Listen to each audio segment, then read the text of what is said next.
안녕하십니까. 사도신경 고백하기 벌써 5번째 시간입니다.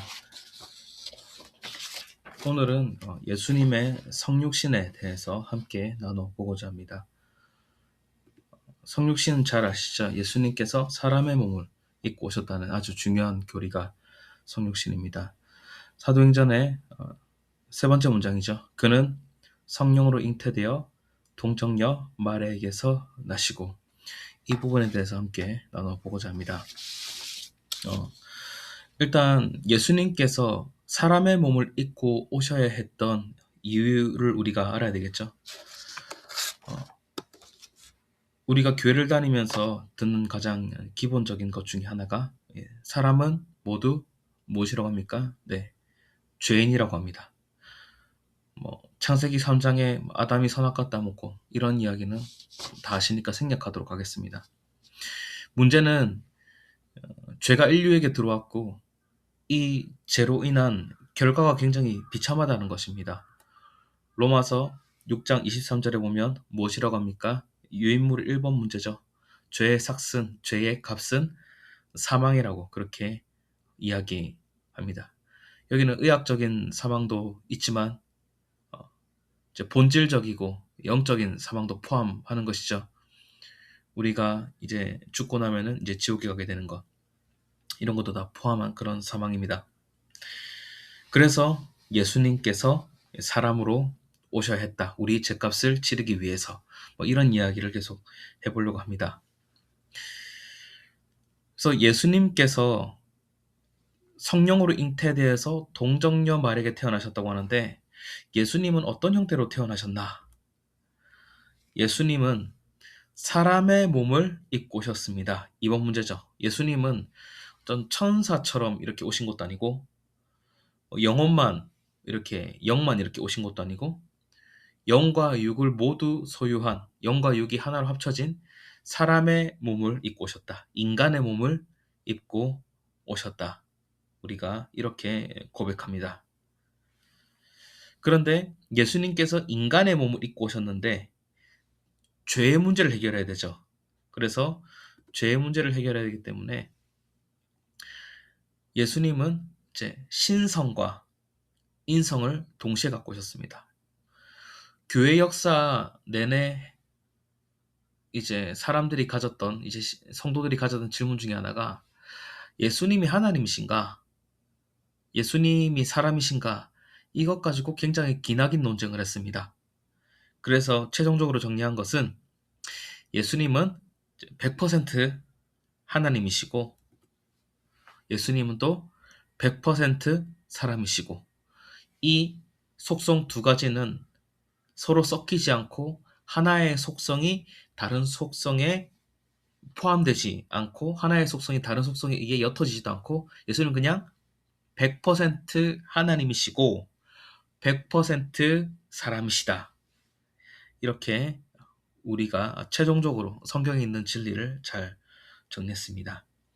그래서 3번 문제에 보시면, 예수님은 죄의 문제를 해결하기 위해 하나님의 신성과 인간의 모습으로 오셨다. 이렇게 우리가 정리할 수 있겠습니다. 왜 이렇게 100% 하나님 100% 사람으로 오셨는지 또 나중에 한번 계속 설명을 해보도록 하겠습니다. 중간에 해결해야 될 문제가 있는데요. 예수님께서 사람의 몸을 입고 오셨는데 예수님이 죄인이시면 안 되죠. 죄인의 모습으로 오시지만 예수님은 죄는 없으셔야 됩니다. 하나님은 죄가 없으셔야 되기 때문에. 그래서 어떻게 하셨냐? 예수님은 이 죄인의 모습으로 태어나지 않기 위해서 성령으로 잉태되셨습니다. 어떻게 잉태되셨다고요? 네, 성령으로 잉태되셨습니다. 그래서 종교개혁자 칼빈은 무엇이라고 하냐면, 예수님께서 이렇게 성령으로 잉태되셔야 되는 이유, 사람으로 태어나셔야 되는 이유를 이렇게 설명해 주는데요. 하나님으로서는 죽음을 경험할 수 없고, 하나님은 죽으실 수 없잖아요. 근데 또한 인간은 죽음을 이길 수 없기 때문에, 그래서 예수님께서 성령으로 잉태되는 방법을 선택하셨습니다. 네. 하나님은 죽으실 수가 없죠. 그래서 예수님께서 인간의 몸을 입고 오셨고요. 그런데 인간이기만 하면은 죽음을 이길 수 없죠. 여기 있는 죽음은 죄로 인한 이제 죽음, 심판 이런 걸 얘기하는 거예요. 두 번째 죽음은. 그러니까 하나님 인간으로서는 죽음을 이길 수 없기 때문에 하나님께서 사람의 몸을 입고 오셔서 100% 하나님, 100% 사람 이 모습으로 오셔서 십자가에서 우리를 대신해서 죄값을 치르시고 죽으시고 또 부활하신 것입니다. 그 다음에 동정녀 탄생에 대해서 한번 보도록 하겠습니다. 네, 예수님께서 동정녀에게서 태어나셨죠. 그러니까 남자를 한 번도 가까이 하지 아니한. 그러니까 남녀가 성적인 관계를 통해서만 이렇게 자녀가 태어나는데 이 규칙, 이 생물학적인 규칙을 초월해서 예수님께서는 성령 하나님의 사역으로 성령님의 사역으로 동정녀 마리아에게서 잉태되셨습니다. 예수님은 왜 일반적으로 이제 남자와 여자 사이에서 태어나지 않으셨습니까? 그러니까 사람은 남자와 여자 사이에서 태어난 모든 보통의 인간은 죄를 갖고 태어나게 됩니다. 그래서 남자와 여자 사이에 태어난 인간은 죄를 갖고 태어난다. 이게 가장 기본적인 원칙이에요. 원리예요. 이 원리를 뛰어넘기 위해서는 예수님께서 남자를 접하지 아니한 여자의 몸에서만 태어나야 됩니다. 그런데 이게 생물학적으로는 불가능한 일이죠. 남자의 유전자가 여자에게 들어가야 이제 잉태가 되잖아요. 그래서 성령님께서는 예수님이 죄 없는 인간의 모습을 입고 태어나게 하시기 위해서 성령 하나님께서 마리아의 몸에 역사하셔서 예수님께서 마리아의 몸을 통해서 사람의 몸을 입고 이 땅에 오셨습니다. 이렇게 되면 예수님은 죄가 있으실까요, 없으실까요? 네. 남녀 사이에서 태어나지 않으셨기 때문에 이렇게 성령님을 통해서 태어난 예수님은 죄가 없으십니다. 네. 그래서 성령님을 통해서 예수님이 죄 없는 모습으로 이렇게 태어나셨는데요. 죄 없이 태어나셨는데요. 이걸 보면은 성령 하나님의 사역을 보실 수 있죠. 성령 하나님께서 사역하시는 것을 볼 수 있습니다. 성령 하나님의 사역을 볼 수 있다고 하면 우리는 또 삼위 하나님의 사역을 또 엿볼 수도 있겠죠. 6번의 정답은 성령의 구원 사역을 보실 때 이렇게 적으시고요. 이 설명 그냥 들어주세요. 삼위 하나님께서 이 구원 사역을 관여하신 모습을 볼 수 있는데 성부께서 이 구원 사역을 계획하시고 주도하시고 성자이신 예수님께서 사람의 몸을 입고 태어나시고 성령 하나님께서는 동정녀 마리아에게서 예수님이 태어나도록 했습니다. 그러니까 삼위 하나님이 동등하게 협력해서 구원 사역을 이뤄 나가는 것을 볼 수 있습니다. 예수님께서 왜 이렇게 태어나셔야 했냐? 우리가 본질상 진노의 자녀였기 때문입니다. 에베소서 2장 3절 끝부분에 우리가 본질상 진노의 자녀였다. 이렇게 얘기합니다. 사람은 자기의 죄를 스스로 해결할 수 없습니다. 그래서 언젠가 육신의 죽음을 맞이하고 영원한 죽음을 맞이합니다. 이것을 해결하시기 위해서 예수님께서 죄 없이 태어나셨어야 했습니다. 하나님이신 예수님께서 100% 하나님, 100% 사람, 이런 속성을 가지고 죄 없이 태어나시고 우리를 위해서 십자가에서 죽으셔야 우리를 대신해서 죄값을 치르시고 우리를 구원하실 수 있으셨다는 것입니다. 우리가 본질상 진노의 자였기 때문입니다. 심판받아, 이 진노는 그냥 심판이라 생각해 주세요. 심판받을 사람들이었기 때문에 우리의 심판을 면하게 하기 위해서 예수님께서 굉장히 특별한 방식으로 이 땅에 오셨다, 태어나셨다. 우리는 그렇게 고백합니다. 그리고 우리가 짚고 넘어가게 될 것은 예수님께서 성인의 모습으로 딱 만들어져서 딱 오진 않으셨습니다. 그렇죠? 우리가 누구나 잘 알고 있는 것처럼 예수님은 크리스마스 때 아기의 모습으로 오셨습니다. 예수님은 왜 아기의 모습으로 오셨습니까? 바로 죄인인 우리 때문입니다. 우리는 부모의 뱃속에서, 어머니의 뱃속에서부터 죄인이었기 때문에 예수님께서는 그런 우리를 위해서 마리아의 뱃속에서부터 이렇게 태어나신 거예요. 그래서 인간의 모든 것을 다 경험하신 예수님께서 십자가에서 죽으셨기 때문에 태어날 때부터, 뱃속에 있을 때부터 죄인이었던 우리가 그 아기를 경험했던 그 예수님께서 이제 우리 죄 때문에 십자가에서 죽으실 수 있으셨던 거죠. 그래서 예수님은 태중에서부터 죄인인 우리를 위해 태중에서부터 나셨다.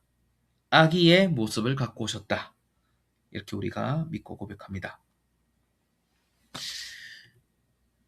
그리고 이것도 좀 중요한 문제가 될 수 있겠는데요. 성육신에 대한 오해들이 있습니다. 이거는 교회가 시작됐을 때부터 지금까지도, 21세기인 지금까지도 생기는 오해입니다. 예수님께서 사람의 몸을 입고 오셔서 죽으시고 부활하셨다.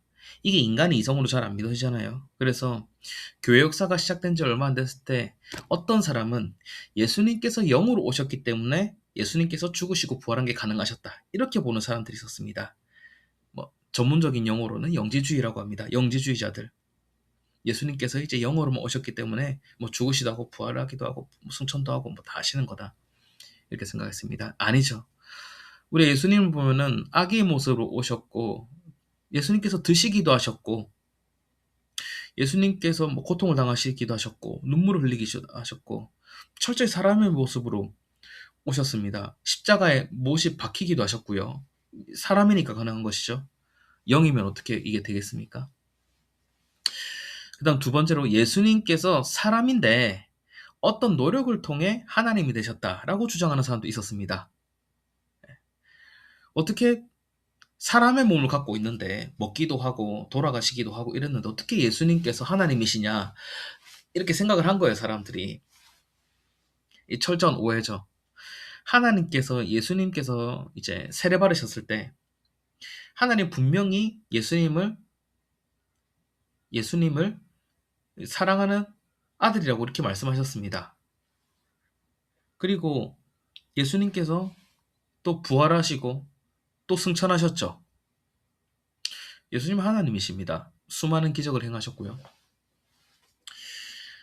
그래서 예수님이 사람인데 어떤 노력과 깨달음을 통해서 갑자기 짜잔하고 하나님 된 게 아니라 처음부터 하나님이셨고, 하나님이신데 성령의 역사로 사람의 몸을 입고 태어나신 겁니다.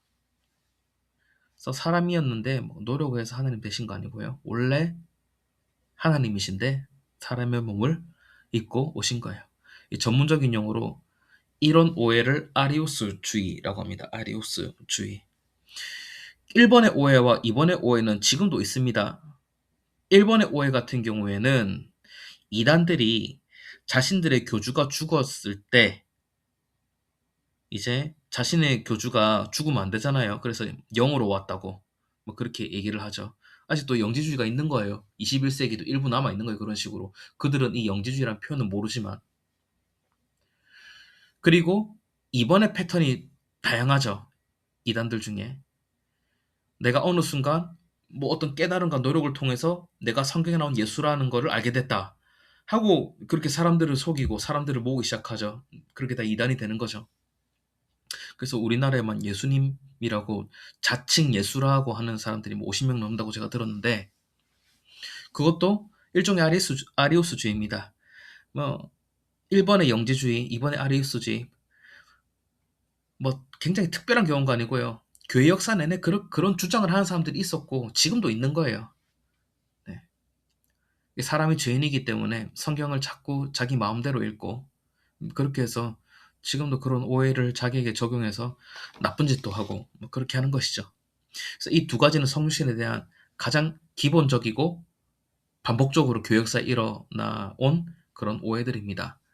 그래서 예수님이 영어로 오신 것도 아니고, 예수님은 사람인데 깨달음을 통해서 예수님이 된 게 아니고, 예수님은 100% 사람, 100% 하나님, 성령의 역사를 통해서 마리아의 태중에서 사람의 몸을 입고 오셨다. 우리가 이것을 잘 기억해야 이 건전한 이제 기독교 교리 안에서 믿음 생활을 안전하게 잘 할 수 있습니다. 이 두 가지 다 이단적인 주장입니다. 네, 오늘은 예수님의 성육신에 대해서 그는 성령으로 잉태되어 동정녀 마리아에게서 나시고 이 부분에 대해서 함께 배웠습니다. 이 성육신 교리를 우리가 잘 기억하고 잘 익혀서 건강한 믿음 생활하기를 주님의 이름으로 축복합니다. 감사합니다.